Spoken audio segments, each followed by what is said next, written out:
Esta clase está dedicada al tema número 6 del programa Acceso a la Justicia y Sistema Jurídico. Para efectuar el repaso general de las lecturas y de los objetivos que pretendemos en la materia que ustedes adquieran leyendo esas lecturas, voy a compartir unas láminas que explican el contenido del tema y cómo deben estudiar para el examen parcial. Vamos a comenzar con esta lámina que nos dice qué es lo que se estudia en el tema de acceso a la justicia y sistema jurídico. Se estudia fundamentalmente la relación entre la consagración de normas jurídicas y la estratificación social. Es muy importante que empiecen a manejar el concepto estrato social, clase social, que refleja las desigualdades que tienen las personas en el acceso a la riqueza, al poder o al prestigio, dependiendo de la clase social o el grupo social al cual pertenezca. Esas desigualdades van a implicar obstáculos, dificultades para hacer que un interés de ese grupo se convierta en un derecho subjetivo. Y en otros casos, cuando ya está establecido el derecho, hay dificultades para poder disfrutarlo o cuando quieres reclamar ese derecho, hacerlo valer ante los tribunales o ante los órganos administrativos. ¿Cuáles son los problemas que vamos a trabajar? Es cómo se expresa la desigualdad social, tanto en la creación de normas jurídicas como en su aplicación. Hablamos de la creación de normas jurídicas, no solo de la aplicación, porque normalmente la palabra acceso a la justicia estaba vinculada a los problemas que tenían las personas para hacer valer derechos consagrados. Pero el problema comienza antes. Cómo un interés de un grupo social se convierte en un problema público y el órgano legislativo toma una medida. Hay problemas para lograr que ese interés de ese grupo se convierta en un problema público que entre en la agenda pública de una sociedad y que se tome una medida para protegerlo y después para hacer valer esos derechos. Yo varias veces he puesto en clase como ejemplo la situación de las personas de la diversidad sexual.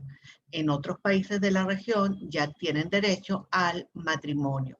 Se llama el matrimonio igualitario. Ese derecho ha sido muy difícil de obtener en Venezuela. O sea, hay un interés de un grupo social que no logra transformarse en un derecho en el sistema jurídico venezolano.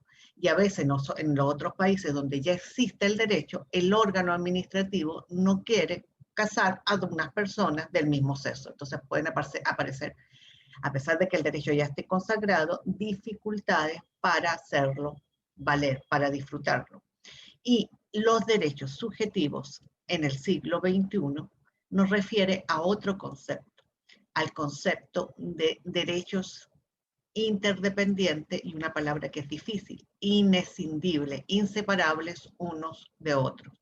Normalmente se habla que los derechos se clasifican en derechos civiles, en derechos sociales, en derechos políticos, en derechos ahora socioambientales o derechos de primera generación, derechos de segunda generación y derechos de tercera generación.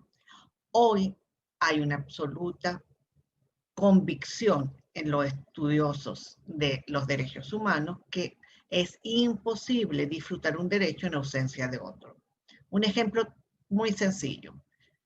Nuestra Constitución establece el derecho a la educación gratuita de todos los niños y adolescentes. Todo el mundo tiene derecho a tener un colegio o una escuela para asistir a la educación, para asistir a recibir la formación. Y a nivel universitario se establece que las universidades que pertenecen al aparato estatal son gratuitas. Entonces se garantiza a los venezolanos o a las personas que vivan en Venezuela el derecho a la educación desde el preescolar hasta la universidad de manera gratuita. Pero si esa persona no tiene comida, si el derecho a la alimentación no está garantizado, ¿quién puede estudiar con hambre? y si no hay transporte para llegar, tampoco. De la misma manera, la Constitución garantiza la libertad de expresión, pero para expresar mi idea yo tengo que poder saber lo que está ocurriendo, tengo que tener derecho a la información. Por eso los derechos son el ejercicio de uno depende de otro, pero además son inseparables, inescindibles. ¿Y qué es la desigualdad social?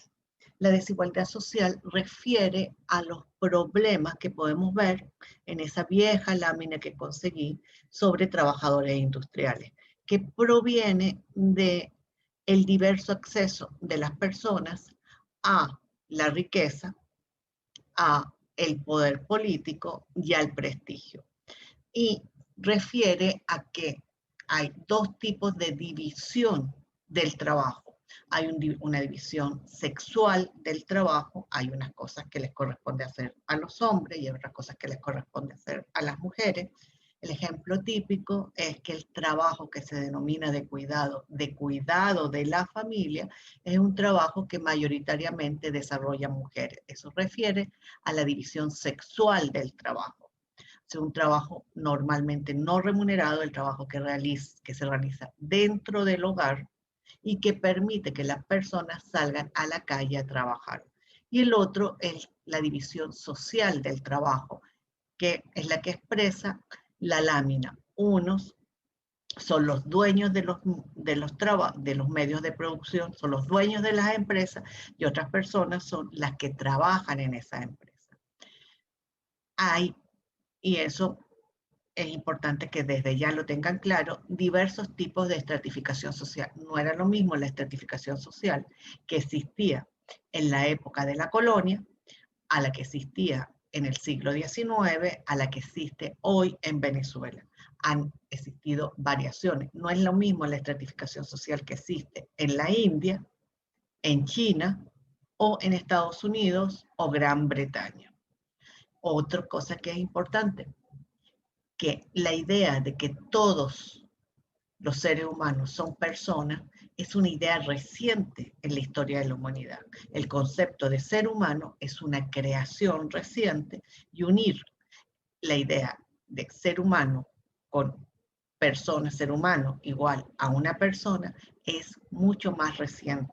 Recuerden que hasta el siglo XIX parte de los seres humanos no eran personas. Y la noción que hoy manejamos de ser humano como ser con derechos y obligaciones no es algo natural ni relacionado solo con el hecho biológico del animal ser humano, sino que fue una construcción social que tiene que ver justamente con un proceso de división del trabajo. También es importante recordar que hay diversos derechos por estratos sociales. La famosa igualdad ante la ley tiene expresiones limitadas porque hay derechos por clases sociales y hay límites al otro principio. Los dos principios básicos que ustedes manejan, igualdad ante la ley y generalidad de la ley, van a sufrir las consecuencias de la división social y sexual del trabajo. ¿Qué significa esto de la igualdad ante la ley en una sociedad desigual? Varias cosas importantes. La primera, que la idea de igualdad ante la ley es una creación reciente que viene desde la Revolución Francesa. No todos antes éramos iguales ante la ley. Es con la Revolución Francesa que aparece esta noción de igualdad ante la ley. Dos, que aparece con los inicios del capitalismo y que durante mucho tiempo estuvo centrada en los derechos individuales de los hombres y también eran derechos de los hombres y fundamentalmente garantizar el ejercicio de la libertad. En cambio, con el transcurso del tiempo, han habido una digamos, una evolución desde la igualdad formal a la igualdad material. ¿Qué significa eso? Que hay unos cambios en la estructura de del Estado para garantizar la igualdad material. ¿Qué significa esto de la igualdad material? La igualdad material significa que el Estado debe tomar una serie de medidas para garantizar que las personas puedan disfrutar los derechos que están consagrados en las normas jurídicas. A eso significa que se van a crear órganos para proteger a lo que se denomina otro concepto, tomen nota, débiles jurídicos, y tribunales especiales para hacer valer derecho a lo que son categorías jurídicas que se consideran que están en desventaja social, tales como los trabajadores. Hay órganos especializados para tramitar las demandas de los trabajadores, hay órganos especializados para tramitar las demandas de los campesinos, hay órganos especializados para tramitar los reclamos de los inquilinos y hay órganos especializados para tramitar los reclamos o hacer valer derechos de los niños y adolescentes. ¿Cómo era esto del proceso de transformación de la noción de igualdad? Tenemos que desde que surgió esta forma de organizar la producción y el trabajo que se llama capitalismo, en la cual los bienes de producción son de propiedad privada y las personas, para conseguir su sustento, si no son dueños de esos medios, tienen que ir a trabajarle al que es dueño del medio de producción, que en términos concretos estamos hablando de empresarios y trabajadores. Y en un Estado liberal, que fue la primera fase del Estado capitalista, era un Estado fundamentalmente de la abstención, centrado en garantizar la libertad. Y acá vuelvo a insistir de los hombres. Acuérdense que en el Estado liberal las mujeres no tenían derecho a voto. Todo el siglo 18, cuando nosotros nos independizamos, hasta 1945 las mujeres no tenían derecho a voto y además las que se casaban estaban sometidas a potestad marital. Era la versión dentro del matrimonio de la potestad, de la patria potestad. En el Estado social las cosas van a cambiar. Pero antes, en el Estado liberal, lo central es que el Estado está como amarrado de manos. No puede intervenir ni en la economía, no hay derechos sociales y lo máximo que se lograba establecer para darle algún tipo de protección a las personas en desventaja social era el beneficio de pobreza. ¿Qué significa esto? Que si una persona pobre tenía que utilizar los tribunales de justicia, el Estado le iba a designar un abogado. Era parte de las obligaciones de los abogados de ese momento trabajar gratis en los casos que el Estado le asignara. Eso va a cambiar profundamente cuando aparece el Estado social de derecho. Y en nuestro caso, muy importante, es de derecho y de justicia. Y en este Estado ya no es un Estado de la abstención, es un Estado interventor. ¿Qué significa que es un Estado interventor? Es un Estado que debe garantizar el acceso de las personas, de los ciudadanos, a ciertos derechos, como cuáles: el derecho a la salud, el derecho a la educación, al derecho a la vivienda. Y es un Estado proveedor de servicios. En el Estado social de derecho y de justicia, normalmente una área de la economía es de propiedad del Estado. ¿Cuál ha sido típicamente esa área en nuestro país? La tradicional era la vinculada a la industria petrolera.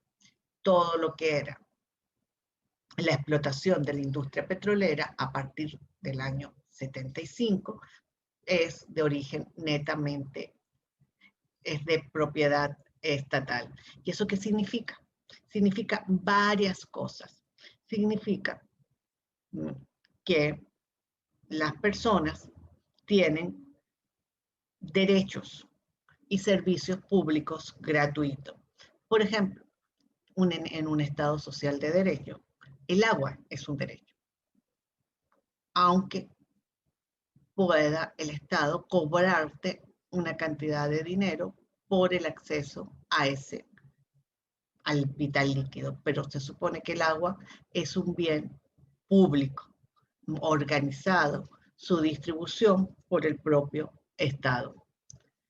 ¿Y qué es el acceso a la justicia en un Estado social de derecho? Acá les copié el artículo de la Constitución. ¿Qué nos dice el artículo de la Constitución? Nos dice que toda persona tiene derecho de acceso a los órganos de administración de justicia. Ojo, órganos de administración de justicia. Los órganos de administración de justicia en nuestro país no se reducen a los tribunales, abarcan algunos órganos administrativos. Típicos dos, las inspectorías del trabajo y los consejos de protección de niños, niñas y adolescentes. ¿Y para qué tiene derecho la persona a utilizar esos derechos, esos órganos, disculpen? Para hacer valer sus derechos e intereses. Y acá viene un término bien importante, incluso los derechos colectivos o difusos. Es decir, hay una protección a los derechos colectivos, tales como la protección del medio ambiente, el derecho a un medio ambiente sano. O uno más sencillo, el derecho de las personas a recibir los productos que elaboran las empresas en buenas condiciones. Yo siempre en cada clase ponía el ejemplo de la leche, que si yo compro un litro de leche y lo abro, y en vez de que sea blanco, me es medio transparente, es que al dueño de esa empresa se le pasó la mano poniéndole agua a la leche. Ese es el típico caso de un interés colectivo o difuso. ¿Por qué? Porque yo voy a demandar a la empresa productora de leche porque el cartón de leche de un litro mío, cuando lo abrí, venía a la mitad y era casi transparente. Probablemente no, porque me va a ser muy caro. Pero si eso le ocurrió a 100.000 personas y nos unimos, ya la cosa se va a hacer más posible enfrentar a la empresa. No es lo mismo enfrentarla yo sola que enfrentarla con los 100.000 consumidores. Pero es posible que los 100.000 consumidores nos pongamos en contacto. Difícil, ¿verdad? Muy difícil. Para eso se crea la idea de un defensor del pueblo, que es el titular de las acciones colectivas para la defensa de derechos colectivos y difusos. Y tengo acceso al órgano y el derecho a obtener una decisión con prontitud, pronta decisión correspondiente en relación a la petición que estoy efectuando. Entonces, vuelve a decirse que justicia lenta no es justicia. Y hay una serie de acciones del Estado para garantizar ese derecho de acceso a la justicia. ¿Cuáles son? La creación de una serie de órganos jurídicos gratuitos de asistencia jurídica, abogados gratuitos puestos a disposición de las personas que necesiten hacer valer sus derechos en diversas áreas. La más general siempre, porque ahí lo que se está jugando es la libertad de la persona, es la Defensoría Pública de Presos. Entonces, una defensoría pública para materia penal, pero también hay una defensoría pública para niños y adolescentes. Hay abogados gratuitos en materia laboral, hay abogados gratuitos en el Instituto de Protección de los Derechos de la Mujer y hay abogados gratuitos para indígenas y también para los campesinos a través del Instituto de Protección Agraria. ¿Cuáles son las típicas acciones que debe tomar el Estado para garantizar los derechos de las personas que puedan, en este caso, disfrutar los derechos consagrados? Y eso está en la Constitución. Los invito a abrir su Constitución y leer el artículo 21, el artículo 273, 278, el artículo 254 y el artículo 52. ¿Qué vamos a conseguir? Tomen nota de estos términos. Acción positiva o discriminación positiva, acción de clase, protección de los derechos difusos o colectivos, la figura del defensor del pueblo. ¿Para qué sirve el defensor del pueblo? ¿Por qué se eliminaron los aranceles judiciales? Una medida típica para evitar el costo de tener que usar los tribunales de justicia. ¿Cómo el Estado debe, de alguna manera, promover y proteger la creación de organizaciones por parte de los ciudadanos? Y por último, la Constitución atraviesa las normas de manera transversal la protección del ejercicio de la ciudadanía. Todas esas son acciones que debe tomar el Estado para garantizar el disfrute de derechos. ¿Y cuál es el objetivo de la acción estatal en materia de acceso a la justicia, o como nosotros decimos en la cátedra, acceso al sistema jurídico? Ahí yo les puse una imagen, una escalera en la cual una persona tiene los peldaños reducidos, lo cual puede ir avanzando, y la otra, los peldaños están muy separados y le impide ir avanzando. Esa persona que tiene los peldaños tan separados es el típico ejemplo de desigualdad social. No quise usar la otra foto que es muy común, que es la desigualdad sexual, como las mujeres tienen mayores dificultades para hacer valer sus derechos en diversas áreas. Pero utilicé esta y utilicé una palabra. ¿Va a desaparecer la desigualdad con la acción estatal? Por supuesto que no. La acción estatal tiene una finalidad: disminuir, atenuar, paliar la desigualdad social. Y en este tema del acceso a la justicia me parece importante que ustedes vean los dos enfoques. Volvemos al tema 1, enfoques para estudiar el derecho. Y tenemos dos tipos de enfoque: el enfoque netamente jurídico y el enfoque sociojurídico. Bueno, tenemos por un lado el tema de cómo puede analizarse este derecho de acceso a la justicia. Y en la lámina yo le estaba poniendo, que vuelvo a compartirla, las dos visiones. La visión del profesor Casal, que van a conseguir en el libro Derechos Humanos, Equidad y Acceso a la Justicia, que es la visión netamente jurídica del tema. Netamente jurídica, ¿por qué?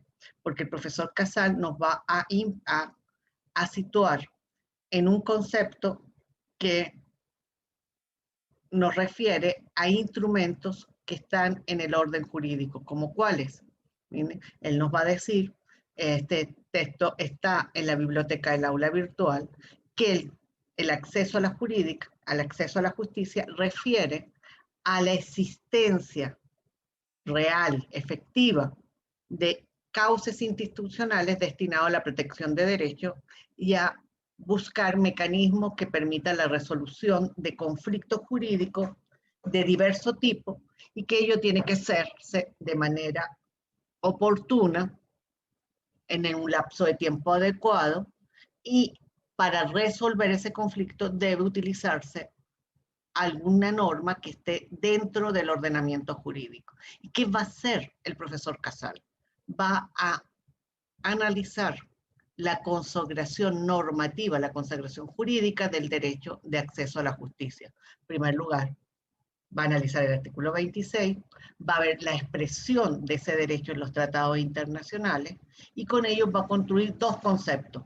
Uno en sentido amplio, que es la disposición de canales institucionales, de todo tipo de mecanismos que permita proteger derechos y solucionar conflictos, mecanismos que se prevén dentro de un orden jurídico, y también en un sentido estricto, el derecho de toda persona a un juicio justo. Juicio justo implica derecho a la defensa, imparcialidad del órgano que va a dictar la sentencia, acceso para que haya derecho a la defensa, hay que tener acceso a una defensa de calidad y en un tiempo razonable.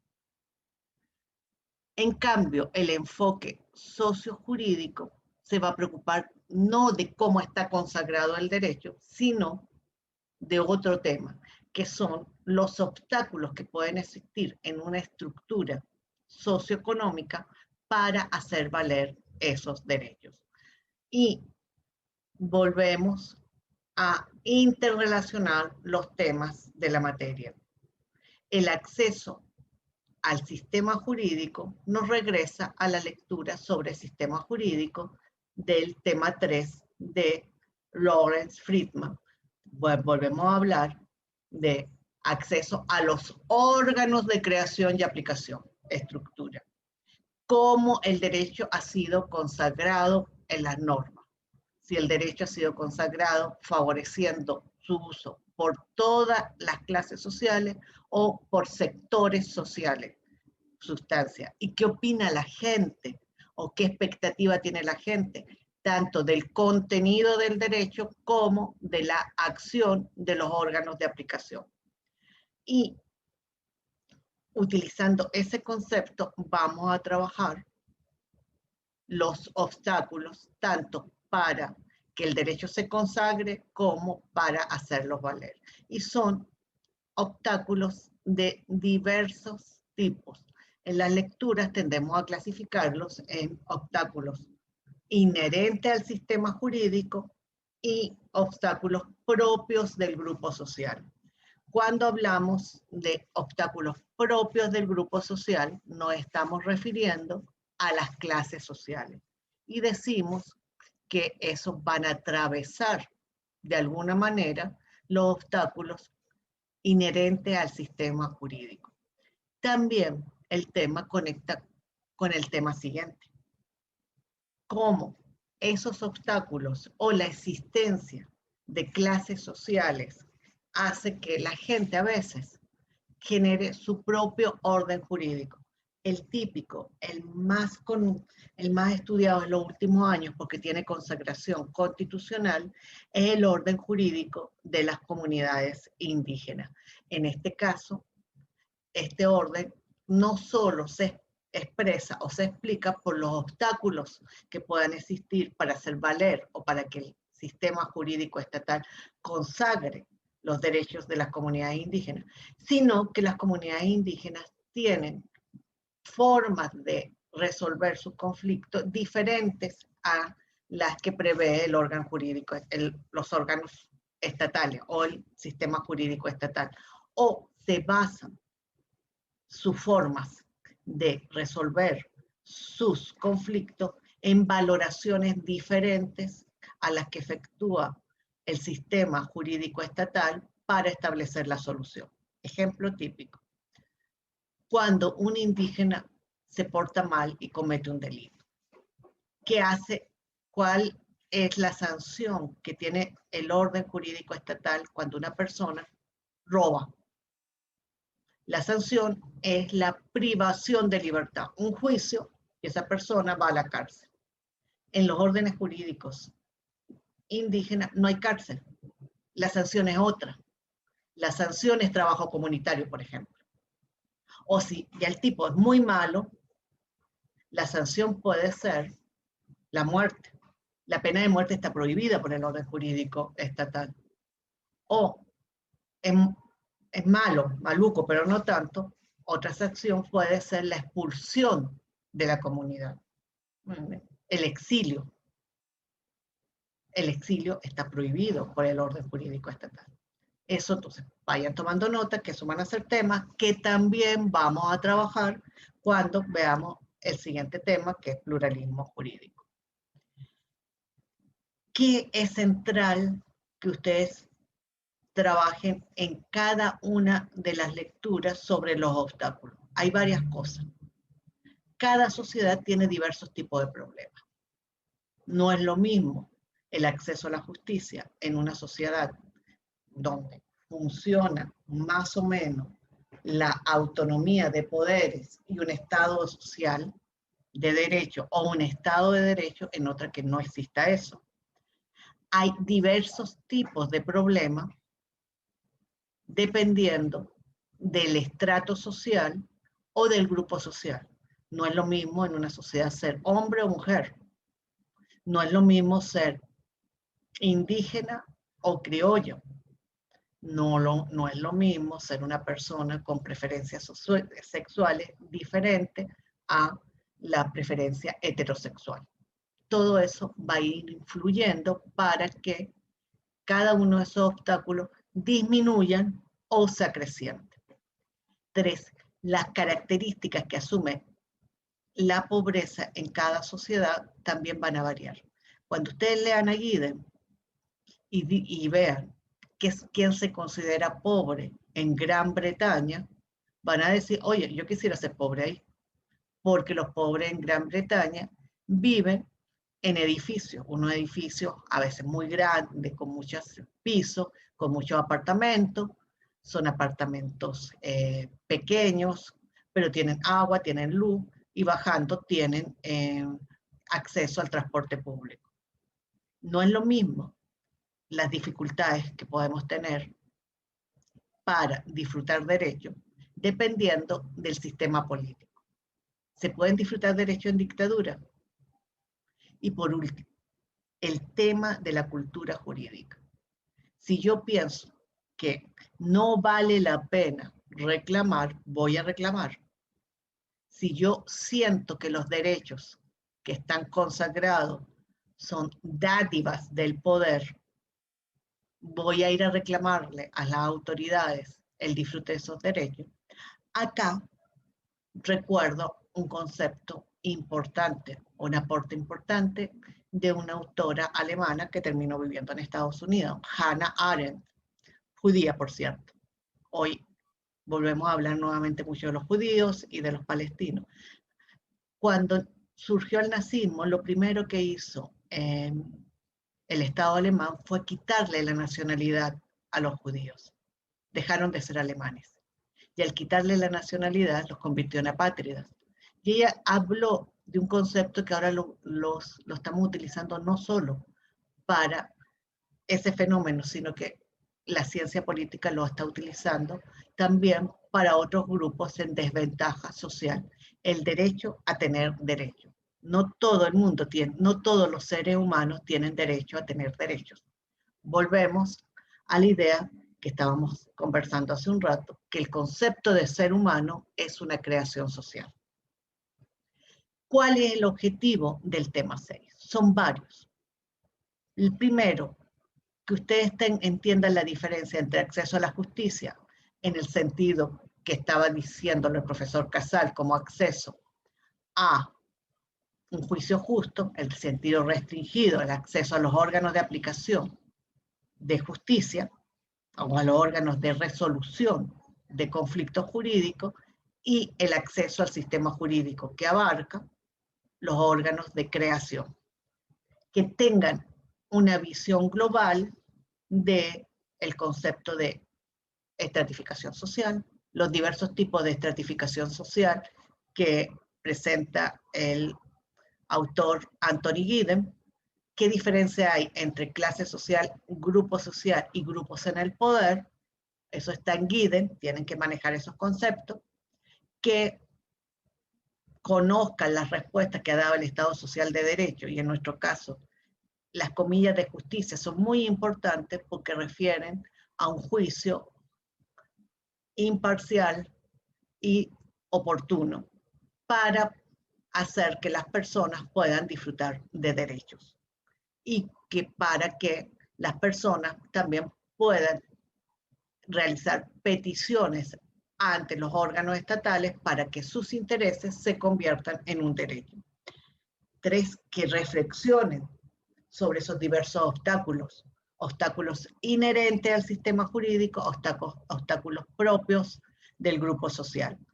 En particular, cuáles son los obstáculos que las investigaciones han detectado, las 2 investigaciones que se analizan en este tema, para acceder al sistema de administración de justicia. Y por qué en esta asignatura consideramos que uno de los obstáculos más fuertes en las características de nuestra cultura jurídica. Por último, ya saltando al próximo tema, ¿qué relaciones hay entre acceso al sistema jurídico y pluralismo jurídico? ¿Cuáles son las lecturas que ustedes tienen que hacer? La primera, todas están en el aula virtual. Estratificación y estructura de clase, de Anthony Giddens. Ahí van a pasar por los diversos tipos de estratificación social. ¿Qué diferencia hay entre un sistema de estratificación social basado en las castas, basado en los estados o basado en el concepto de clase social? ¿Qué es la pobreza y cómo se manifiesta? ¿Y cómo se mide la pobreza? ¿Y cómo el tema de las clases sociales es atravesado, y el tema de la pobreza, por las diferencias sexuales, por las diferencias entre hombres y mujeres? El segundo texto, ya más específico, es un trabajo de la profesora Carmen Luisa Rocha y mío, que se llama Barreras para el acceso a la justicia, que se encuentra en Derechos Humanos, Equidad y Acceso a la Justicia. El libro, sacado por el ILDI, cuyo primer trabajo es del profesor Casal. Acá, que tienen que ver diversos tipos de obstáculos, las etapas en que ha pasado las preocupaciones estatales y los esfuerzos que se han realizado desde la sociedad civil para garantizar el acceso a la justicia y qué relación hay entre equidad y acceso a la justicia. El tema del desarrollo humano y cómo hablamos de las metas del milenio, las 30 metas del milenio, cómo esas metas se van reflejando en la consagración de derechos. ¿Qué relación hay entre desarrollo humano y derecho? ¿Cuál otras lecturas vamos a trabajar? Barreras culturales para el acceso a la justicia, también de la profesora recientemente fallecida, Carmen Luisa Rocha, y mío. Y en este tema, ¿qué es central? ¿Cuáles son los rasgos de la identidad nacional? ¿Qué nos define y nos diferencia como grupo social frente, por ejemplo, a los brasileños, a los colombianos, por hablar de nuestros vecinos? ¿Cuáles son los rasgos psicosociales del venezolano? ¿Cuáles son los elementos claves de nuestra cultura jurídica? Autoritarismo, la desesperanza aprendida, dos conceptos que deben manejar, que están en el texto, y qué significa ser ciudadano. Vuelvo a insistir, en la noción de Hannah Arendt de el derecho a tener derecho. Después vamos a trabajar en la próxima sesión el tema de pluralismo jurídico y la existencia de órdenes jurídicos diferentes al orden jurídico creado por el Estado. También este tema termina con dos investigaciones de campo para aplicar los conceptos, como se hicieron a principios del siglo XXI. Se hicieron dos investigaciones, ambas del Instituto, por personal docente del Instituto de Derecho Privado. Una se llama Los excluidos de la justicia y otra Justicia Penal y Defensa Pública. La primera se refiere a derechos sociales. ¿Qué demanda y cómo le va a los trabajadores y a las personas? Aquí solo vamos a trabajar con los trabajadores, pero también abarcaba la obligación alimentaria. ¿Cómo le va a una persona que demanda para obtener una sentencia que le reconozca sus derechos laborales, o cómo le va fundamentalmente a una mamá que demanda al papá de sus hijos para que éste cumpla la obligación alimentaria? Y la otra se llama Justicia Penal y Defensa Pública, y evaluó qué delitos ingresaban en el sistema penal venezolano y a quién se castigaba, si había una diferencia en el tipo de castigo que se efectuaba por clase social. El tema termina porque tienen una guía de análisis, y esta clase en cierto sentido es un resumen de la guía. Son 8 preguntas. Una de esas va a ir para la evaluación del parcial. Son 8 preguntas, hay conceptos básicos que deben manejar y aplicar esos conceptos a casos concretos que se plantean en las preguntas. Y deben finalizar con una reflexión sobre el rol del abogado para garantizar el acceso a la justicia, que eso sale también sobre todo del texto de cultura jurídica. ¿Cuáles son las preguntas? La primera es una pregunta tramposa. ¿Por qué? Porque los va a poner a clasificar, a estratificar socialmente a 2 personas. Una señora que se llama Juana Pérez y que vive en un barrio y que tiene un ingreso de casi $400 mensuales. Y otra persona que se llama María Muñoz y que puede ser una profesora de ustedes y que su sueldo es de $20 mensuales. De acuerdo a los criterios de estratificación que están en el aula virtual y que ustedes han visto con las clases de GUIDE, ¿cómo clasificarían a esas 2 personas? Acuérdense que en el aula virtual hay una lámina que ayuda a clasificar la estratificación social de una persona. Después hay una serie de preguntas sobre conceptos. En esta, la primera es identificar las barreras y cuáles de todas esas barreras van a afectar el uso del sistema de administración de justicia. Otra pregunta que tiene que ver con el texto de la profesora Carmen Luisa y mío sobre acceso a la justicia es qué periodos han existido para enfrentar periodos del siglo XX, porque el movimiento de acceso a la justicia se inicia en los años 60 del siglo XX y cada etapa ha estado vinculada a enfrentar o atemperar un obstáculo o barrera. Y qué éxitos han habido y qué dificultades nuevas han aparecido.